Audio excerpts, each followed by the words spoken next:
हमारी आज की जनता में ये बहुत ज़्यादा मिथ है कि अगर हमारे फेस वॉश में नीम है, एलोवेरा है तो वो बहुत अच्छा है। देखिए हमें इस केस में कहना है कि हमें अपनी स्किन को नॉर्मल करना है, हमें अपनी स्किन को फेयर करने के पीछे नहीं भागना है। एक और धारणा है आम जनता में कि शादी के बाद ये पिंपल्स कम हो जाते हैं। इसके पीछे का मिथ्स है या सच है? और कहती हैं कि हमारे पिंपल्स बिल्कुल आप पूरी तरह से ठीक कर दीजिए। सीवियर एक्ने से आप थोड़ा डिफाइन करेंगे किसे कहते हैं सीवियर एक्ने?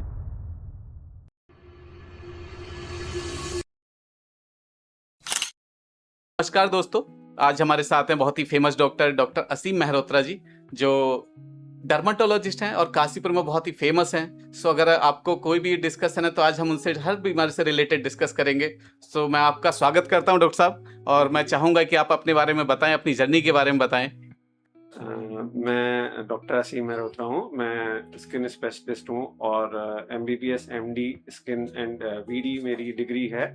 और मैंने जो है अपने MD कोर्स के बाद में शारदा यूनिवर्सिटी ग्रेटर नोएडा में एज सीनियर रेजिडेंट और फिर एज असिस्टेंट प्रोफेसर भी काम किया है। उसके बाद में मैं दुबई चला गया था और वहाँ पे जाके मैंने एज अ स्किन स्पेशलिस्ट जो है अपना काम किया है और बहुत ईमानदारी से और अच्छी तरीके से पेशेंट्स को देखकर और उनको ट्रीटमेंट्स देता हूँ। बाद में फिर हम यहाँ पे हैं अभी 2019 से और अभी तक हैं और आप लोगों की कृपा से आगे भी बने रहेंगे। सर, मेरा एक बहुत ही बेसिक क्वेश्चन है कि हमारी स्किन को इतना वैल्यू क्यों देते हैं, हम फेस को इतना वैल्यू क्यों देते हैं, क्या रीजंस हैं ऐसे?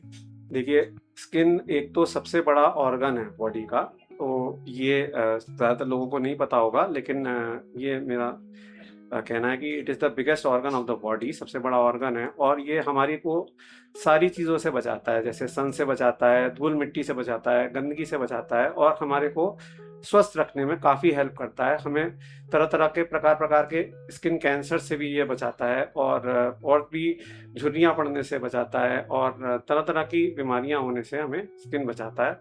ये हमारी इन्नेट इम्यूनिटी का पार्ट होता है, जो कि पहले से इनबिल्ट है। तो क्या इसको अच्छा बनाए रखना, इसको हेल्दी बनाए रखने के लिए क्या जरूरी है कि हम एक्सपेंसिव प्रोडक्ट ही यूज करें या कोई और भी सॉल्यूशंस? जी नहीं, एक्सपेंसिव प्रोडक्ट्स का मतलब है कि उन्होंने अपनी पैकेजिंग बहुत अच्छे से कर रखी है और इसमें सिंपल प्रोडक्ट्स और जो उस कॉस्ट में जो पेशेंट को आसानी से अवेलेबल हो सकता हो और आसानी से वो लगा सकें, वही कॉस्ट के प्रोडक्ट्स उनको देने चाहिए और वो अपना उसको कंटिन्यूअसली लगा सकें और उसको अपनी स्किन को मेंटेन करने के लिए सनस्क्रीन का प्रयोग ज़रूर करें और मॉइस्चराइज़र्स का प्रयोग ज़रूर करें और मॉइस्चराइज़र्स में यह ज़रूर देखें कि वो मॉइस्चराइज़र आपकी स्किन को ब्लॉक तो नहीं कर रहे। तो कई मॉइस्चराइज़र्स में जैसे टैग लगा रहता है कि नॉन कोमेटोजेनिक मॉइस्चराइज़र है, तो वो आपके पोर्स को ब्लॉक नहीं करेगा और इसके अलावा अपना फेस को हमेशा जो है 2 या 3 बार सारे दिन भर में एक स्किन क्लींजर से, जो फेस स्किन क्लींजर्स होते हैं, जो non oily face skin cleansers होते हैं, उनसे वॉश करें अगर आपकी स्किन ऑयली है और अगर आपकी स्किन थोड़ी सी ड्राई की तरफ है तो उसको जेंटल स्किन क्लींजर से क्लीन करें। हम अपनी स्किन को कैसे पहचाने कि हमारी ऑयली है या ड्राई? वो डॉक्टर्स देख कर के पहचान जाते हैं और इसके अंदर जो हमारा जो टी जोन होता है ज़्यादातर लोगों का, जैसे जो ये वाला जोन होता है यहाँ से ये स्टार्ट करते हुए, तो ये जोन ज़्यादातर लोगों का ऑयली होता है क्योंकि इस जगह में हेयर फॉलिकल्स होते हैं जहाँ पर की अटैचमेंट होती है ऑयल ग्लैंड्स की, तो ऑयल ग्लैंड्स हमेशा उसको ऑयली रखते हैं। और कई बार अगर हम बहुत ज़्यादा स्ट्रॉन्ग हार्श केमिकल वाले जो है सोप्स वगैरह यूज़ कर लेते हैं या डिटर्जेंट्स वगैरह यूज़ कर लेते हैं, तो हमारी स्किन जो है बहुत ड्राई हो जाती है। तो स्किन का अपना मैकेनिज्म होता है कि वो ड्राई स्किन को और ऑयली कर दे। तो हमें नॉर्मल सी चीज़ें और सिंपल चीज़ें यूज़ करनी है, बहुत ज़्यादा स्ट्रॉन्ग केमिकल्स या बहुत ज़्यादा स्ट्रॉन्ग चीज़ें यूज़ नहीं करनी है। बहुत सारे लोग सोचते हैं कि हम लोग जितना ज़्यादा प्रोडक्ट यूज करेंगे अपने स्किन पे, फेस पे, हम उतना ज़्यादा फेस को हेल्दी रखेंगे। क्या इसके पीछे कुछ मिथ्स है या सच है? ये एक्चुअली में मिथ ही है क्योंकि अगर हम बहुत ज़्यादा प्रोडक्ट्स यूज़ करेंगे तो हम एक प्रोडक्ट को बहुत ज़्यादा टाइम नहीं दे रहे अपना काम करने के लिए। जैसे हमने अपने स्किन पे सनस्क्रीन भी लगा लिया, मॉइस्चराइज़र भी लगा लिया, तो हमारी स्किन जो है, ना तो सनस्क्रीन हमारे को पूरा एसपीएफ वैल्यू दे पाएगी जो उसको देना चाहिए, ना ही वो मॉइस्चराइज़र हमारे किसी काम का हो पाएगा। तो हमें सुबह के टाइम में निरंतर जो है 9 बजे, 12 बजे और 3 बजे अपनी सनस्क्रीन ज़रूर लगानी चाहिए, क्योंकि यही टाइम होता है सन एक्सपोज़र का, और हर 3 घंटे में उसको रिन्यू करते रहना चाहिए, क्योंकि उस समय पे उसका इफ़ेक्ट कम हो जाता है, और आधे घंटे धूप में निकलने से पहले ज़रूर सनस्क्रीन लगा के निकलें। सनस्क्रीन सिर्फ गर्मियों में लगाएं या उसे विंटर्स में या रेनिंग सीजन में भी यूज करना चाहिए? देखिए, सनस्क्रीन्स जो है हमें अल्ट्रा वायलेट या पराबैंगनी किरणों से बचाती हैं। तो हमारी ये सोच रहती है कि हम जो है खाली जो है गर्मियों में लगा लें, और हम आजकल तो धूप ही नहीं है, कुछ लोग कहते हैं कि आजकल तो धूप ही नहीं है। लेकिन सनस्क्रीन जो है हमें बारिश के मौसम में भी लगानी है, जब फॉग हो रहा है तब भी लगानी है, और जब गर्मियों का मौसम है तो ऑब्वियसली लगानी ही लगानी है। और ये हमें पराबैंगनी किरणों से, और जो आजकल टिंटेड सनस्क्रीन्स भी आ गई हैं जिसके अंदर आयरन ऑक्साइड होता है, वह हमें जो ट्यूबलाइट की रोशनी है, और जो अंदर की जो विजिबल रेज हैं, और जो हमारी मोबाइल की अल्ट्रा वायलेट रेज हैं, उनसे भी बचाता है। तो हमें सारे दिन लगा के रखनी है, 9, 12 और 3 बजे, 3 टाइम तो लगानी लगानी है। और अगर शाम को भी लगा सकते हैं तो टिंटेड सनस्क्रीन लगा सकते हैं, क्योंकि वो हमें विजिबल लाइट से भी प्रोटेक्ट करती है। हम एक नॉर्मल सभी बेसिक्स लोगों के लिए, सभी लोगों के लिए क्या कौन सा सनस्क्रीन यूज करना चाहिए? जस्ट लाइक एज एसपी 50 आता है, 30 आता है, और भी कुछ आते होंगे, किसको आप? देखिए, इसमें 30+ एसपीएफ जो है वो अच्छा रहता है हमारी स्किन के लिए, क्योंकि यह जो सनस्क्रीन होती हैं 30 एसपीएफ वाली, वो एक तो कॉस्ट इफेक्टिव होती हैं और रीजनेबल होती हैं।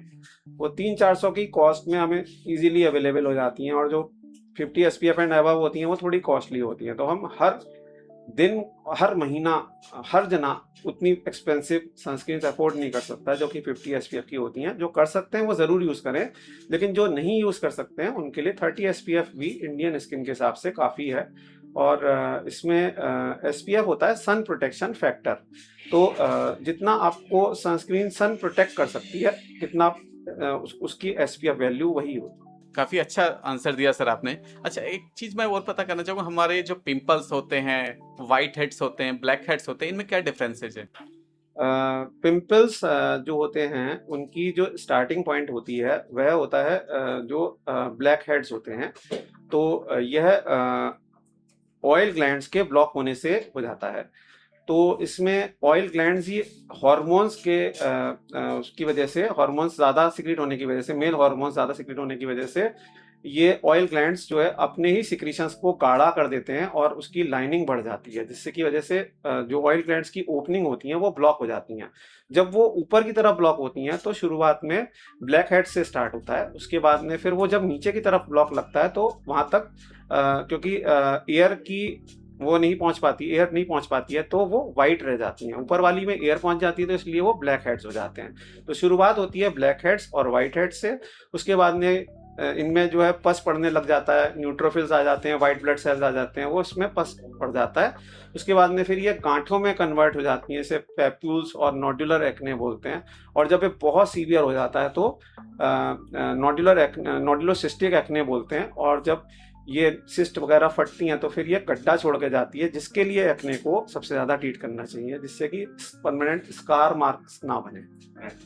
जनरली सभी लोग जब कोई पिंपल्स निकलता है तो उसको अपने हाथ से उसको प्रेस करके पॉप कर देते हैं। सो क्या ये ठीक है? ये काफ़ी गलत प्रैक्टिस है, और लोग वो ज़्यादातर करते ऐसे ही हैं। लेकिन इसको करने से आपके ऊपर जो पिंपल्स हैं उनके ऊपर से जो है काले रंग के स्पॉट्स भी बन जाते हैं, जो कि बहुत पेशेंट्स आते हैं, बहुत परेशान होकर आते हैं, हमारे तो पिंपल्स के ऊपर स्पॉट छूट गए। तो मेनली वो स्पॉट्स एक तो पिंपल्स की वजह से भी हो रहे होते हैं, लेकिन पेशेंट्स की जो पिकिंग की हैबिट है और जो स्क्वीज करने की हैबिट है उसकी वजह से और ज़्यादा बढ़ जाता है। तो इसके लिए हम अपनी होम रेमेडीज में क्या यूज कर सकते हैं? कुछ ऐसा सजेशन? देखिए, होम रेमेडीज़ हमेशा नहीं सही होती हैं, क्योंकि होम रेमेडीज़ जो होती हैं उनके अंदर जो कॉन्सेंट्रेशन होता है, जो पीएच वैल्यू होती है, और जो वो जो निर्धारित पीएच वैल्यू स्किन के प्रोडक्ट्स की होनी चाहिए वो होनी चाहिए 5.5 पीएच की वैल्यू।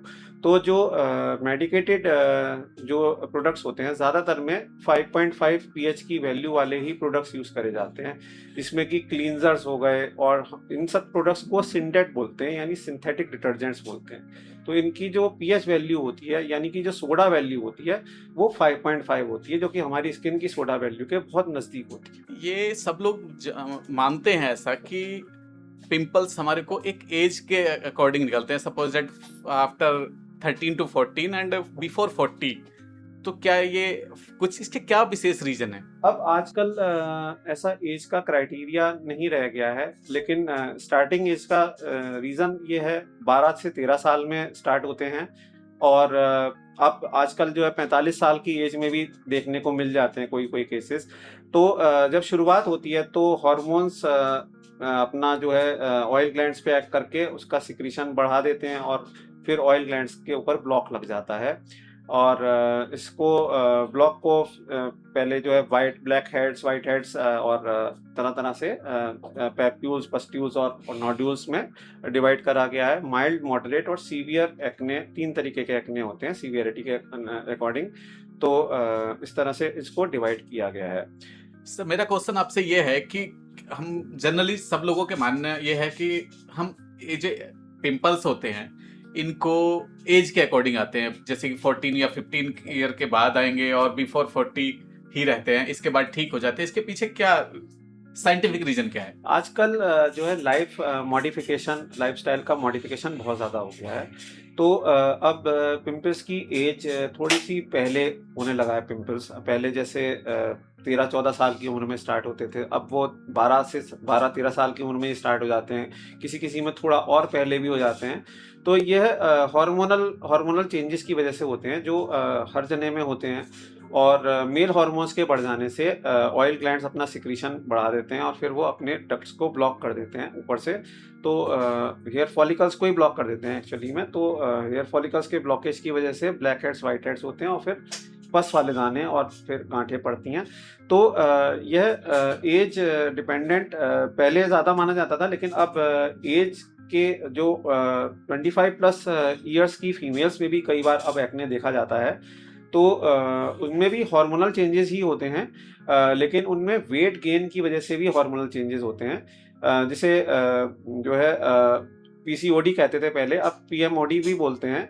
और इसके अलावा इसमें जो पिंपल्स होते हैं वो चिन लाइन पर और जॉ लाइन पर ज़्यादा होते हैं, और पिंपल्स में जो है हार्मोनल चेंजेस ज़्यादा रहते हैं पिंपल्स के साथ में। और इसमें और भी चीज़ें होती हैं, जैसे गर्दन पे स्किन टैग्स हो गए, और एक्यांथोसिस नाइग्रिकेंस यानी कालापन हो गया गर्दन का, और हर्सुटिज्म हो गया, यानी कि बाल जो मेल डिस्ट्रीब्यूशन में फीमेल्स के बाल डेवलप हो जाते हैं।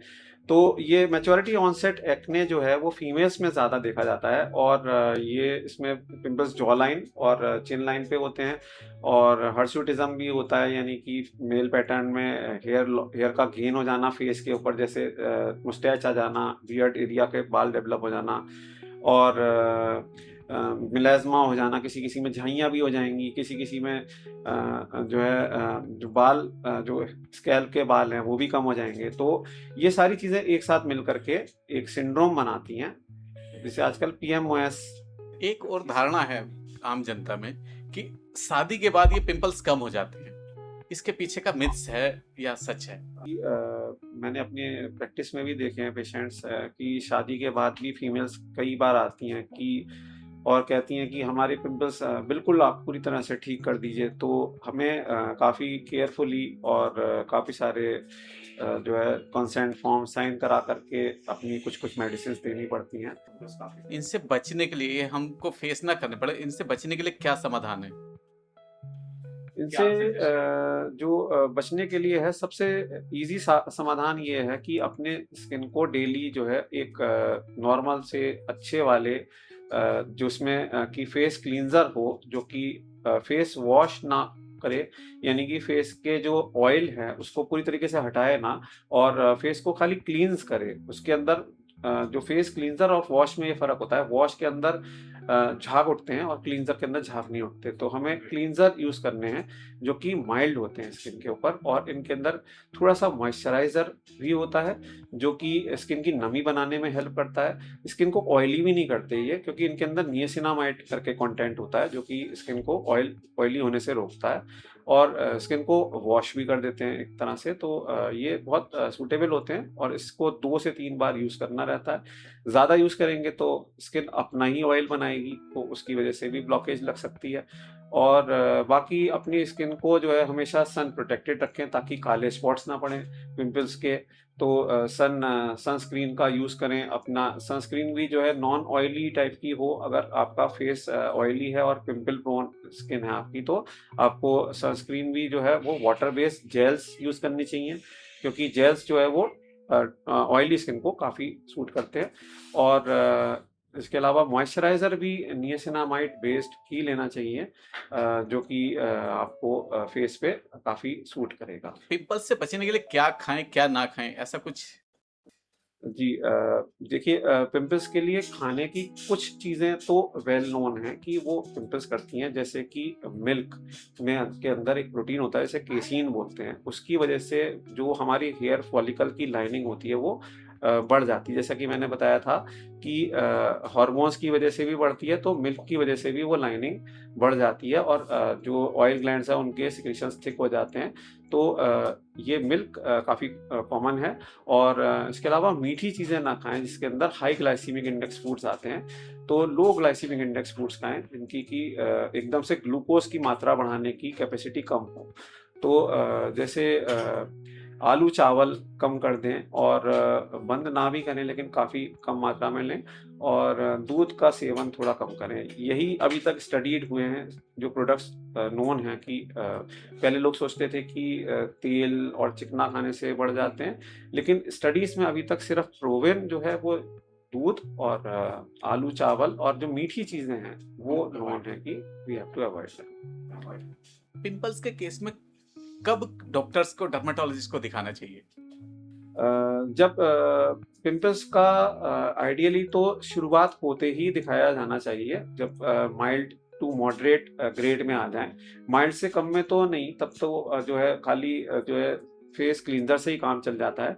लेकिन जब वो माइल्ड टू मॉडरेट या मॉडरेट टू सीवियर हो जाएं या फिर सीवियर हो जाएं, तो ज़रूर डॉक्टर को दिखाएं, क्योंकि ये जो सीवियर एक्ने रहता है तो इसके अंदर चांस ये होता है कि ये एक्ने स्कार्स छोड़ के जाता है जो कि डिप्रेस्ड होते हैं, और स्किन के ऊपर गड्ढे-गड्ढे से महसूस होते हैं, जो कि फिर ट्रीटमेंट्स के द्वारा ही, जैसे लेज़र्स के द्वारा और माइक्रो नीडलिंग के द्वारा और पीआरपी के द्वारा ही कम किए जा सकते हैं। सीवियर एक्ने से आप थोड़ा डिफाइन करेंगे किसे कहते हैं सीवियर एक्ने? सीवियर एक्ने एक तो नोड्यूलोसिस्टिक एक्ने हो गया, जो कि जिसके अंदर नोड्यूल्स बन गए यानी गांठें सी बन गई, और ऐसी सिस्ट बन गई जो कि सॉफ्ट सी है, और उसके अंदर हम जो है ट्रीटमेंट करके उसको बिठा देते हैं। और इसके अलावा जो सीवियर एक्ने में जब ये गांठें सिकुड़ती हैं तो ये गड्ढा छोड़ के जाती हैं।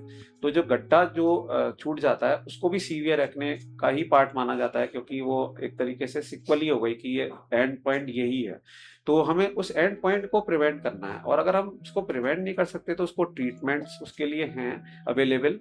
तो वो ट्रीटमेंट भी आप हमारे यहाँ पे सब अवेलेबल हैं। तो ये भी ट्रीटमेंट आप हमारे यहाँ से भी ले सकते हैं, और किसी अच्छे डर्मेटोलॉजिस्ट को दिखा करके ये सारे ट्रीटमेंट्स आप प्रॉपर्ली ले सकते हैं। और इसमें कुछ लेज़र्स होते हैं, कुछ डर्मापेन होता है, और एक साथ में माइक्रो नीडलिंग डर्मापेन से करी जाती है, और पीआरपी होता है। तो ये हमारे जो अंदर कोलेजन प्रोटीन की कमी हो जाती है और कोलेजन प्रोटीन की रीमॉडलिंग नहीं हो पा रही होती है, तो उसको ये रीमॉडलिंग करने में हेल्प करते हैं दोनों। हमारे आज की जनता में ये बहुत ज्यादा मिथ है कि अगर हमारे फेस वॉश में नीम है, एलोवेरा है तो वो बहुत अच्छा है। तो क्या होना चाहिए, हम फेस वॉश या फेस क्लींजर खरीदते हुए क्या उसमें देखें जो वो होना चाहिए जरूरी? फेस क्लींजर में सबसे पहली चीज़ तो ये देखें कि क्या वो फेस क्लींजर कोई कोमेडोजेनिक तो नहीं है, यानी कि कोई ऑयल ग्लैंड्स को बंद तो नहीं कर देता है। और इसके अलावा ये देखें कि क्या उसमें नियासिनामाइड है थोड़ी सी मात्रा में भी, और थोड़ा ग्लिसरीन भी होना चाहिए ताकि थोड़ा सा स्किन को मॉइस्ट रखे और नियासिनामाइड होना चाहिए ताकि ऑयल के ग्लैंड्स को पोर्स को ब्लॉक ना करे और रोम छिद्र हमारे खुले छोड़ के जाए। अच्छा, जो हमारे फेस पे पिगमेंटेशन एंड डार्क स्पॉट हो जाते हैं, उनको हम कैसे डार्क स्पॉट्स के लिए सबसे इम्पोर्टेंट चीज़ है सनस्क्रीन का यूज़ करना, जो कि दिन में 3 बार करी जानी चाहिए। जैसा कि मैंने बताया कि 9, 12 और 3 बजे 3 टाइम इसको यूज़ करना चाहिए। और इसके अलावा रात की कुछ क्रीम्स होती हैं, जो नाइट क्रीम्स होती हैं, वो अपने डॉक्टर के परामर्श से जितना सीवियरिटी है डार्क पिगमेंटेशन की उसके अकॉर्डिंग डॉक्टर्स सोच समझ करके ट्रीटमेंट्स देते हैं, तो वो आप अपना ट्रीटमेंट डॉक्टर से लें। इसके एक बहुत सारी वीडियोज एंड शॉर्ट्स वीडियो चलती हैं कि हम लेमन और वो सोडा एंड टूथपेस्ट मिला करके एक पेस्ट बनाते हैं और उसको अगर हम कहीं पे भी लगाते हैं तो वो हमारा डार्क स्पॉट रिमूव हो जाता है। तो ये इसके बारे में क्या कहना है आपका? देखिए, ये एक तरीके की भ्रांतियां हुई जो हम पहले से करते आ रहे हैं, और इन सब से स्किन इसलिए ठीक नहीं होती क्योंकि हमें इसके अंदर कंसंट्रेशन का पता नहीं है कि कितने कंसंट्रेशन, कितने पीएच वैल्यू पर ये, कितने सोडा वैल्यू पर ये काम कर रहे हैं। तो हमें एक तो कंसंट्रेशन का पता होता है जब हम कोई भी अपना स्किन प्रोडक्ट यूज़ करते हैं, और हमें कंसंट्रेशन का पता होता है कि कितना कॉन्सेंट्रेटेड है, कितना डाइल्यूट है। इस तरीके से हमें पता होना चाहिए कि हमारा प्रोडक्ट कितना डाइल्यूट है, कितना कॉन्सेंट्रेटेड है। अगर बहुत ज़्यादा स्ट्रॉन्ग एसिड यूज़ करेंगे तो वो हमारी स्किन को जलन करेगा, बर्निंग सेंसेशन कराएगा, रेड कर देगा स्किन को। और अगर बहुत ज़्यादा एल्कलाइन भी यूज़ करते हैं तो भी वो हमारी स्किन को थोड़ा सा ड्राई छोड़ करके जाते हैं।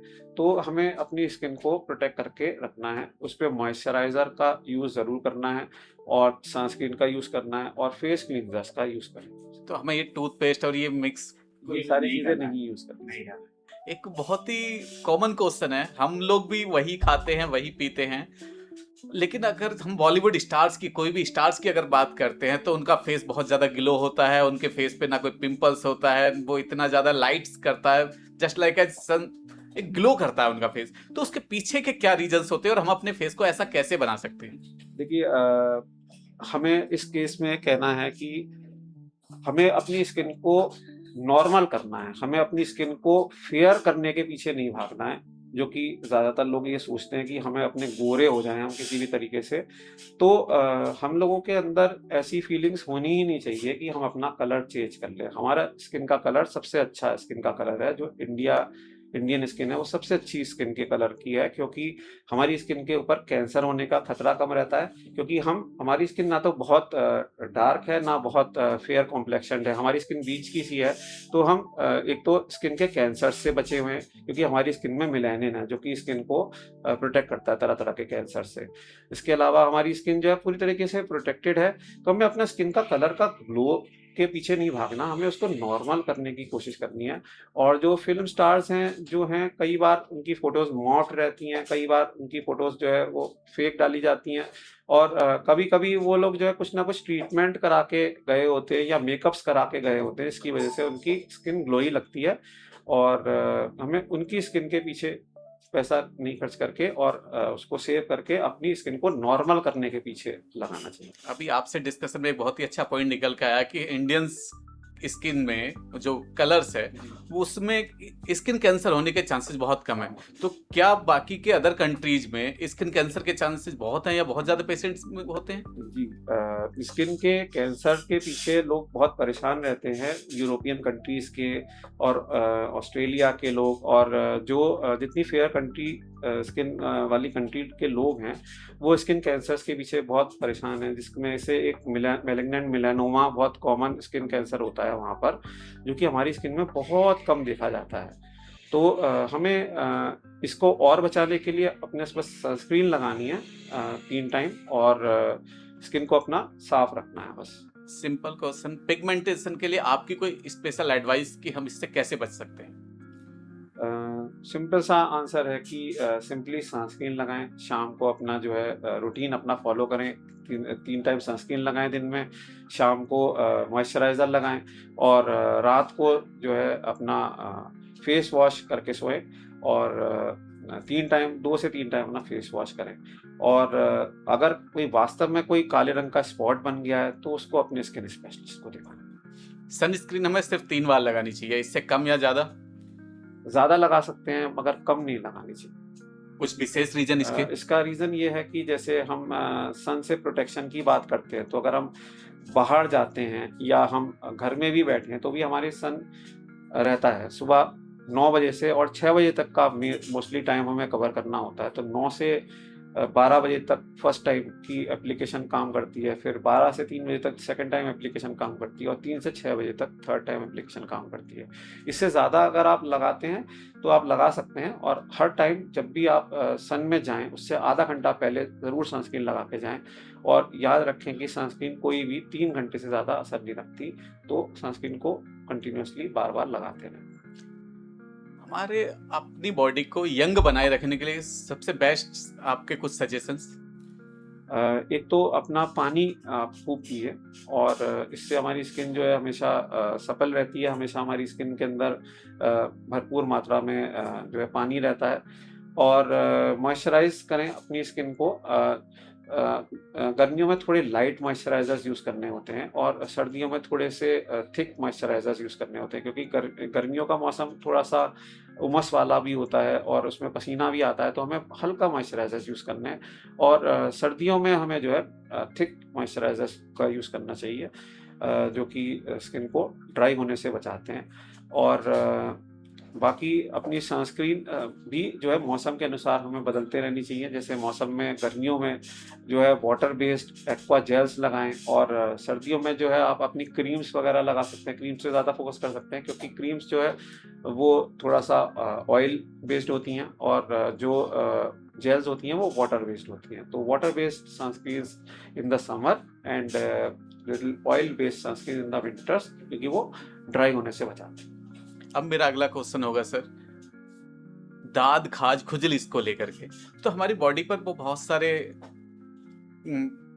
स्पॉट्स होते हैं जिसमें हम ड्राई भी होते हैं, कई बार उसमें से पस टाइप का भी आता है, तो उसके लिए हमें क्या यूज करना चाहिए? क्या सजेशन है आपके, क्यों हो जाते हैं? देखिए, दाँत, खाज, खुजली का जो मुख्य कारण है वो है दाँत और तरह-तरह की बीमारियाँ होती हैं खुजली के कारण।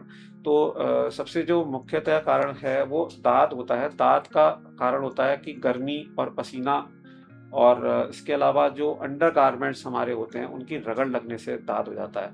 तो अंडरगारमेंट्स या तो लूज़ फिटिंग के पहने या फिर अगर बहुत ज़्यादा दाद हो रहा है तो गर्मियों में ना भी पहने, तो वो आपको हेल्प करेगा। और कोई एक जो है anti fungal based creams use करें दाँत के लिए। कोई स्टेरॉइड बेस्ड क्रीम्स यूज़ ना करें, उससे स्किन खराब हो जाती है। कुछ समय के लिए तो वो आराम देती है, लेकिन उसके बाद में फिर वो इतनी खराब हो जाती है कि वो बिल्कुल पतली-सी स्किन होकर के रह जाती है और वो बेजान स्किन होती है। उसके अंदर की जो है नसें भी चमकने लगती हैं और अगर फेस पे यूज़ करी जाए ऐसे क्रीम तो उससे बाल भी आ जाते हैं, फेस के ऊपर पिंपल्स भी हो जाते हैं, स्किन एकदम पतली-सी हो जाती है। तो हमें ऐसी कोई भी स्टेरॉइड बेस्ड क्रीम्स बिना अपने डॉक्टर के सलाह के नहीं लेनी चाहिए। और एंटी फंगल्स अगर लेते हैं तो उसका ये होता है कि आपने उसको यूज़ करते रहना है जब तक आपके जो है फंगल इन्फेक्शन पूरी तरीके से ठीक ना हो जाए। उसके बाद भी आपने उसको 15 दिन या 20 दिन या 21 दिन तक और एक्स्ट्रा यूज़ करना है, जब आपके ठीक हो जाएँ तब भी। और क्रीम्स बेस्ड ही शुरुआत में ट्रीटमेंट्स लें। एकदम से जो है एंटी फंगल खाने ना शुरू कर दें जब तक कि डॉक्टर ने उसको एडवाइस ना किया हो, क्योंकि उसके फिर साइड इफ़ेक्ट्स लिवर पर होते हैं। अंडरगारमेंट्स में कई बार ड्राई वाले स्पॉट्स टाइप के होते हैं, कई बार बहुत ज्यादा गीले होते हैं, तो उसमें हमें क्या यूज करना चाहिए? देखिए, जो फंगल इन्फेक्शन है उसके साथ में भी और कभी-कभी उसके बिना भी हमारी स्किन में अगर कुछ पानी सा निकल रहा है या पानी सा रिस रहा है या फिर हमारी कोई पपड़ी सी हो रही है या हमारी स्किन मोटी हो गई है कहीं की, तो यह एक्जिमा के लक्षण भी हो सकते हैं। तो एंटी फंगल क्रीम्स तो आप लगाएँ अपनी समझ से, जो भी आप लगा सकते हैं। और जो आप अपना एक्जिमा का इलाज करें वो डॉक्टर की बिना दिखाए हुए ना करें, क्योंकि एक्जिमा के लिए बहुत तरीके की स्टेरॉइड बेस्ड क्रीम्स आती हैं, जैसा कि मैंने बताया कि वो स्किन को पतला कर देती हैं और उसका फिर कोई उपाय नहीं होता, काफ़ी समय लग जाता है उस स्किन को रिकवर होने में। तो हमें सिर्फ़ मॉइस्चराइज़र, सनस्क्रीन और फेस वॉशेज़, फेस क्लींज़र्स और एंटी फंगल्स के अलावा और एंटीबायोटिक अगर किसी से मिल जाए तो हम फॉर बैक्टीरियल इन्फेक्शन हम एंटीबायोटिक्स भी यूज़ कर सकते हैं। लेकिन खाने की दवाइयाँ और जो स्टेरॉइड बेस्ड क्रीम्स हैं, वो हम डॉक्टर की सलाह से ही लें। आप 1 से 2 लाइन में कुछ सजेस्ट करिए कि हम अपनी पूरी बॉडी की स्किन की केयर कैसे कर सकते हैं? देखिए starting from head to toe हम सबसे पहले तो अपनी स्कैल्प में एक कंडीशनर बेस्ड जो है शैम्पू यूज़ करें, जिसमें कंडीशनर भी हो और शैम्पू भी हो। तो वो हमारी स्किन को जो है ऑयली होने से भी बचाएगा और स्किन और जो स्कैल्प की जो स्किन है उसको ऑयली होने से भी बचाएगा और उसको बहुत ज़्यादा ड्राई होने से भी बचाएगा। दूसरा फेस के ऊपर अपना फेस क्लींजर, सनस्क्रीन और अपना जो है मॉइस्चराइज़र जैसे कि मैंने बताया according to the weather use करें और जो बॉडी के ऊपर है हम एक कोई शुरुआत में कोई ग्लिसरीन बेस्ड सोप यूज़ करें जिसमें कि बहुत मॉइस्चराइज़र बेस्ड होते हैं, तो ये हमारी स्किन को बहुत ज़्यादा ड्राई होने से रोकते हैं और अगर स्किन बहुत ज़्यादा हमारी ऑयली है, तो हम पानी से भी नहा सकते हैं, लेकिन डिपेंडिंग ऑन द सिचुएशन और कंडीशन कितनी ज़्यादा ड्राई है और कितनी ज़्यादा ऑयली है, उसके अकॉर्डिंग अपना जो है हम सोप यूज़ कर सकते हैं और बाकी सारी बॉडी के लिए वही सोप यूज़ कर सकते हैं। और जब गर्मियाँ हो रही हैं ख़ासकर कि जब आजकल का महीना जैसे चल रहा है गर्मियों का महीना, तो इस मौसम में हमें अपने सारे कपड़े जो है एक तो गर्म पानी से धोकर और उसमें अंडरगारमेंट्स भी शामिल हैं और उनको जो है धूप में सुखा करके और फिर उनको प्रेस करके पहनना चाहिए, चाहे वो अंडरगारमेंट्स ही क्यों ना हो। और हमारे को अपनी स्किन को बहुत ज़्यादा नहाते समय रगड़ना नहीं चाहिए, उसको बहुत हल्के जो स्पर्श से मार्केट में उसको ड्राई स्क्रबर आ करना रहे चाहिए, हैं, बॉडी पैट ड्राई स्क्रबर, करना चाहिए, बहुत तो ज़्यादा उनका यूज़ रगड़ हमें के नहीं ड्राई करना नहीं चाहिए करना आप। चाहिए। स्क्रबर्स अगर डॉक्टर की सलाह के बिना है तो बिल्कुल यूज़ नहीं करना चाहिए और डॉक्टर्स भी आजकल इस स्क्रब टेक्नोलॉजी का यूज़ करते हैं जब आपकी स्किन उसके लायक होती है। जैसे आपके फेस के ऊपर जैसे गड्ढे हो गए, तो अब उसके लिए माइक्रोडर्माब्रेजन एक तरीके का स्क्रबिंग ही होती है, जिसमें कि एक पाउडर बेस्ड माइक्रोडर्माब्रेडर्स आते हैं और एक जो है डायमंड फ्रेज़ बेस्ड माइक्रोडर्माब्रेडर्स आते हैं, तो इनको स्किन को स्क्रब करने के लिए ही डॉक्टर्स यूज़ करते हैं। लेकिन जब स्किन हमारी उस लायक हो, जैसे हमारे को गड्ढे हो रहे हैं या फिर हमारे को ऑयली स्किन है और उसको ठीक करना है, तो डॉक्टर की सलाह से ही आप स्क्रब्स का यूज़ करें, अदरवाइज़ स्क्रब्स का यूज़ नहीं करना चाहिए। एक और हमारे पास क्वेश्चंस है कि हम लोग हेयर फॉल के बारे में, तो हेयर फॉल कितना जनरली है, हेयर फॉल कैसे रोकें, उसके लिए क्या प्रिवेंशन प्लान हो सकता है? तो देखिए हेयर फॉल जो होते हैं वो 3 से 4 तरह के कॉमनली देखे जाते हैं। इसमें एक तो एलोपेशिया एरिएटा होता है, जिसमें कि एक बाल्ड पैच सा बन जाता है। तो उसको अपनी डॉक्टर की सलाह से ही ट्रीटमेंट कराना चाहिए और जो आगे से बाल पीछे की तरफ जा रहे हैं, रिसीड करते जा रहे हैं और जो बीच का हिस्सा है, ये वाला हिस्सा है, इसके अंदर एक बाल्ड पैच बन गया। आगे के हिस्से में यहाँ पे बाल्ड पैच मतलब बाल्डनेस स्टार्ट हो गई आगे से पीछे जाते हुए। तो ये एंड्रोजेनेटिक एलोपेशिया का लक्षण होता है जिसमें कि बाल आगे से पीछे की तरफ जाते हैं, बीच का पैच सा बन जाता है। और तीसरे तरीके का हेयर लॉस जो बहुत कॉमनली देखा जाता है वो टीलोजन एफ्लूवियम होता है, जिसमें कि हमारे अंदर आयरन की, विटामिन B12 की, फोलिक एसिड की, बायोटिन की इत्यादि की डेफिशिएंसी से हो जाता है और बाकी हेयर लॉस जो है थायराइड की कमी से या ज़्यादा होने से भी हो जाता है और विटामिन D3, विटामिन B12 की कमी से भी थायराइड ये हेयर लॉस हो जाता है। तो इन सबको चेकअप करा के प्रॉपर्ली तभी आप अपना ट्रीटमेंट लें और कुछ बच्चों में आदत होती है कि अपने बालों को तोड़ने की, तो उससे ट्राइकोटिलोमेनिया करके एक बीमारी हो जाती है जिसमें कि उनके बाल टूटते हैं। हेयर फॉल के लिए एक जनरल जनता में एक अवेयरनेस है कि उसको ऑयलिंग करने से वो काफी क्योर हो जाती है, तो क्या ये सच है? आजकल ऑयलिंग बहुत ज़्यादा नहीं करनी चाहिए। क्योंकि स्कैल्प अपना भी ऑयल बनाने का पोटेंशियल रखता है, और स्कैल्प के अंदर बाल होते हैं तो उनके साथ अटैच्ड होते हैं ऑयल ग्लैंड्स, तो अपना भी ऑयल बनाता है। तो हमें कंडीशनर्स का यूज़ करना चाहिए, क्योंकि कंडीशनर्स ना तो हमारी स्किन को बहुत ज़्यादा ऑयली करते, ना वो हमारी स्किन को ड्राई छोड़ के जाते हैं। वो हमारी स्किन को मॉइस्ट छोड़ के जाते हैं और चमकीला छोड़ के जाते हैं, और चिकना नहीं करते। तो हमें कंफर्टेबल भी फील होता है। तो कंडीशनर बेस्ड जो शैम्पूज़ यूज़ करें, या फिर शैम्पू यूज़ करके उसके बाद में फिर कंडीशनर यूज़ करें, तो ये बेटर एक तरीका है अपनी स्किन को नॉर्मल रखने का। और अगर आपके डैंड्रफ हो रही है, तो डैंड्रफ प्रोन स्किन के ऊपर आप जो है एक शैम्पू का इस्तेमाल करें, जो कि आपके डॉक्टर एडवाइस करेंगे हफ्ते में 2 दिन, और उसको यूज़ करें, और उससे आपकी डैंड्रफ भी ठीक हो जाएगी। हमें शैम्पू या साबुन, कोई भी सॉप, कितना यूज करना चाहिए? हम दिन में 2 बार नहाने चाहिए या 3 बार नहाने चाहिए? 1 बार से भी सफिशिएंट है?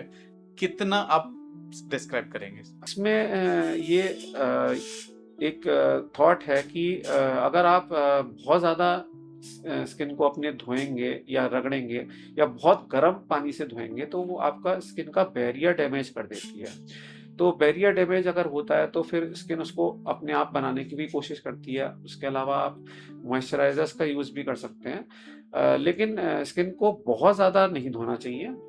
2 से 2 बार तक जो है पूरी बॉडी को आप नहा सकते हैं, सुबह और शाम को भी नहा सकते हैं अगर बहुत गर्मी का मौसम है। सर्दियों के मौसम में 1 बार नहाना काफ़ी है दिन में, और नहाएँ रोज़, क्योंकि वो आपकी बॉडी को क्लीन रखता है। और इतना ज़्यादा भी ना नहाएँ कि वो स्किन को पूरी तरीके से ड्राई कर दे और स्किन का बैरियर ही ब्रेक हो जाए। उसके बाद में फिर आपको मॉइस्चराइज़र्स का अत्यधिक अमाउंट में यूज़ करना पड़े। तो आप अपनी स्किन को नॉर्मल रखें, उसको बहुत ज़्यादा वो ना करें। अब हमारे बहुत ही शॉर्ट आंसर होंगे। हमारे को फेस वॉश कितनी बार यूज करना चाहिए? फेस वॉश हमें जो है 2 से 3 बार यूज़ करना चाहिए। हमारे जो पिंपल्स होते हैं, क्या उन्हें पॉप कर सकते हैं या नहीं? पिंपल्स को बिल्कुल पॉप नहीं करना चाहिए। फेयरनेस दिखने के लिए कोई होम रेमेडीज आपकी साइड से? फेयरनेस के लिए जैसे मैंने कहा, fairness is not the desire, तो नॉर्मल करनी है स्किन। कोई भी स्टेरॉइड क्रीम यूज कर सकते हैं? स्टेरॉइड क्रीम्स बिल्कुल यूज़ नहीं करनी चाहिए बिना डॉक्टर की सलाह के। हेयर फॉल में कोई रैंडम सप्लीमेंट्स यूज कर सकते हैं? हेयर फॉल में रैंडम सप्लीमेंट्स में आप वैसे तो सप्लीमेंट्स का यूज़ तभी करा जाना चाहिए जब उसकी ज़रूरत हो, तो according to the laboratory parameters ही अपना जो है सप्लीमेंट्स यूज़ करें। जनता में बहुत ही कॉमन एक मुहावरा टाइप का है, कहावत है, खाए के गाल और नहाए के बाल एकदम दिखते हैं, उसका अलग पहचान पड़ती है। इसके पीछे आप एज ए डर्मेटोलॉजिस्ट क्या देखते हैं? देखिए, बहुत ज़्यादा खाने में जो है वेट बढ़ता है, तो उससे फेस जो है आपका फूल सकता है, तो उसको ना होने दें। आप अच्छी बैलेंस डाइट खाएँ, वो आपके लिए बहुत ज़रूरी है, जिसमें प्रोटीन्स हों, विटामिन्स हों, मिनरल्स हों, कुछ मात्रा में कार्बोहाइड्रेट्स भी होने ज़रूरी हैं, क्योंकि वो आपको पेट को साफ़ करने में हेल्प भी करते हैं। और प्रोटीन्स बहुत ज़्यादा मात्रा में, अच्छी मात्रा में होने चाहिए। और थोड़ा बहुत फैट्स भी चलते हैं, लेकिन अति से ज़्यादा फैट्स नहीं लेने चाहिए। तो बहुत ज़्यादा खाना नहीं चाहिए। और नहाए के बाल, जैसे नहाने के बाद में आपके बाल अच्छे हो जाने चाहिए। जैसे आपने अगर मान लीजिए कंडीशनर और शैम्पू बेस्ड जो है अपने बाल यूज़ किए हैं, तो आपके बाल बहुत अच्छे लगेंगे। ठीक है, आज का हमारा ये पॉडकास्ट काफी अच्छा रहा, फ्रूटफुल रहा। आपने बहुत ही सिंपल लैंग्वेज में, हिंदी भाषा में आपने अपनी ऑडियंस को बताने का प्रयास किया है। आप इसमें फाइनल की तरफ में कोई ऐसा सजेशन देना चाहेंगे जो उससे हमारी जनता बहुत अच्छे से उसे यूज कर सके, ऑडियंस सुने और उसे अप्लाई करे, जिससे उनकी skin, hair fall and skin से रिलेटेड सारी चीजें वो प्रिवेंट कर सके अपने आप को? देखिए, बहुत ही सिंपल है। पहले तो अपनी डाइट को बैलेंस्ड रखें, सबसे अच्छी चीज़ है कि पहला है डाइट बैलेंस डाइट रखें। बैलेंस रखें। इसके अलावा पानी निरंतर पीते रहें। पानी निरंतर पीना है और लगभग। बहुत ज़्यादा कैफीन का यूज़ ना करें, अल्कोहल का यूज़ ना करें, अल्कोहल का अब्यूज़ ना करें, और स्टेरॉइड्स ना खाएं, ना लगाएं, और ना ही इनको यूज़ करें किसी भी तरीके से, ना इंजेक्शन फॉर्म में, ना किसी फॉर्म में। और अपनी स्किन के लिए, जैसा कि मैंने बताया, कि कंडीशनर बेस्ड शैम्पू का स्कैल्प के लिए यूज़ करें। फेस के लिए तरह तरह के मॉइस्चराइज़र्स अवेलेबल हैं, तो उसमें अपने मौसम के अकॉर्डिंग जो भी मॉइस्चराइज़र यूज़ करना है उसको यूज़ करें। सनस्क्रीन भी मौसम के अकॉर्डिंग यूज़ करें, और जेल या लोशन या क्रीम क्या यूज़ करना है वो भी अपनी स्किन के अकॉर्डिंग यूज़ करें। जेल यूज़ करें अगर आपकी स्किन बहुत ज़्यादा ऑयली है, और क्रीम यूज़ करें अगर आपकी स्किन बहुत ज़्यादा ड्राई है। तो इसके अलावा आप जो है सनस्क्रीन्स का यूज़ ज़रूर करें, मॉइस्चराइज़र्स का यूज़ करें, और अपना फेस जो है वॉश ज़रूर करें 2 से 3 बार, और फेस क्लींजर से यूज़ करें। सो दोस्तों, अगर आपके पास अभी भी कोई क्वेश्चन है जिससे आप जानना चाहते हैं कि हमें स्किन से रिलेटेड ये प्रॉब्लम है, तो हम नेक्स्ट एपिसोड में डॉक्टर साहब से नेक्स्ट बात करेंगे आपके क्वेश्चन से रिलेटेड। लेकिन अगर आपको फिर भी डॉक्टर साहब से मिलना है तो डॉक्टर साहब अपना एड्रेस बताएंगे, अपने बारे में बताएंगे, जो आप उनसे डायरेक्ट मिल सकते हैं। मैं doctor Aseem Mehrotra, skin specialist, MBBS MD skin and VD। मैं डर्मेटोलॉजिस्ट, कॉस्मेटोलॉजिस्ट दोनों हूँ, और हेयर ट्रांसप्लांट भी हम लोग यहाँ पे करते हैं। लेज़र्स सब तरह की विधियों से अवेलेबल हैं, सब तरीके के प्रोसीजर्स स्किन से रिलेटेड सब होते हैं। और हमारा हॉस्पिटल मुरादाबाद रोड पर मेहरोत्रा हॉस्पिटल नाम से है, और डॉक्टर अग्रवाल हॉस्पिटल के बिल्कुल बगल में है। और ये डॉक्टर अग्रवाल हॉस्पिटल और कुक्कू टायर्स के बीच में स्थित है, मुरादाबाद रोड, काशीपुर में। और यहाँ पर आकर के किसी भी तरीके का स्किन ट्रीटमेंट हो तो आप यहाँ पे ले सकते हैं। धन्यवाद। ठीक है सर, आज का पॉडकास्ट के लिए धन्यवाद। आप जो भी हमारे इस चैनल को देख रहे हैं इसे लाइक करें, सब्सक्राइब करें, और अपनों को भी शेयर करें जिससे उनका भला हो सके। Thank you.